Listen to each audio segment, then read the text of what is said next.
කොහොමද ඔයාලට අද ඉඳලා මම ඔයාලට ඔන්න ගේනවා පරිප්පුත් එක්ක කලවමට උයන්න පුළුවන් ಜಾති මොනවාද කියලා. ඉතින් ඉස්සෙල්ලාම මම උයන්නේ පරිප්පුයි සාරණයි. සාමාන්‍යයෙන් පරිප්පු කියන්නේ ඉතින් අපේ ජාතික ආහාරය වගේනේ. වෙලාවකට හිතනවා මේ අපි කෑම රස කරන්න ගන්න මාළුවක්ද කියලා. මොන දේ තිබ්බත් ඉතින් අර පරිප්පු ටිකක් තිබ්බහම මේ හරි රහයි නේද? ඉතින් මම ඔන්න පරිප්පු සමහරක් අය පරිප්පු නිකන් කන්න කැමති නැහැ. කියන්නේ කලව මේ පරිප්පු විතරක් කන්න කැමති නැහැනේ. හැබැයි කලවමට දේවල් දාලා උයපුවම පරිප්පු තවත් රහයි. ඉතින් ඒ හින්දා අද ඉඳලා මම ඔන්න ඔයාලට කලෙක්ෂන් එකක්ම ගේනවා පරිප්පුත් එක්ක කලවමට උයන්න පුළුවන් දේවල් මොනවද කියලා.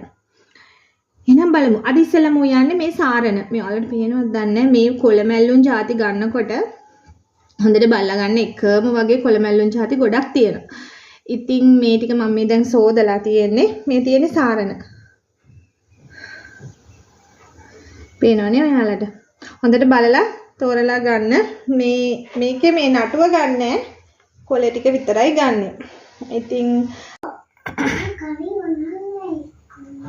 හරි එහෙනම් අපි පරිප්පු යමු. පරිප්පු යන්න හැමෝම දන්නවනේ. ඔයාලා උයන විදිහටම තමයි මමත් උයන්නේ. ඔන්න ඔය විදිහට කරපිංචා රම්පේ ඒවා ඔක්කොම එකට දාලා ලිපේ තියන්න තියෙන්නේ. මම අද වතුර චුට්ටක් දාලා ලිපේ තිබ්බේ. ඔයාලා දියකිරි දාන්න පුළුවන් නම් හොඳයි. ඔන්න දැන් පරිප්පු ටික ඉදිලා මම ඒකට මිටිකිරි ටිකක් දාලා හොඳට කලවම් කරගත්තා. ඔය තියෙන තෝරලා තෝරලා ගත්ත සාරණ ටික ඔන්න ඔය විදිහට මම සාරණ ටිකත් එකතු කරගන්නවා.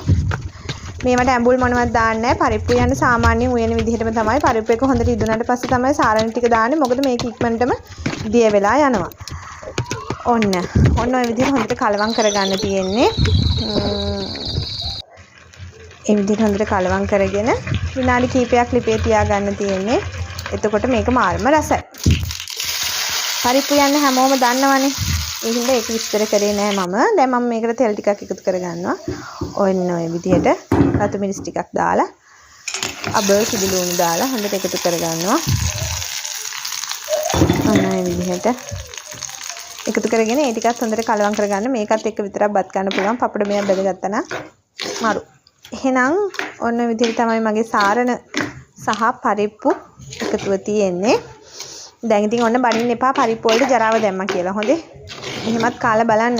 මේ හරිම රසයි.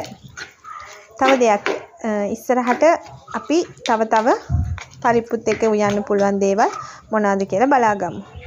එහෙනම් ඉතින් අදට ගිහින් එන්න ඕගොල්ලෝ හැමෝටම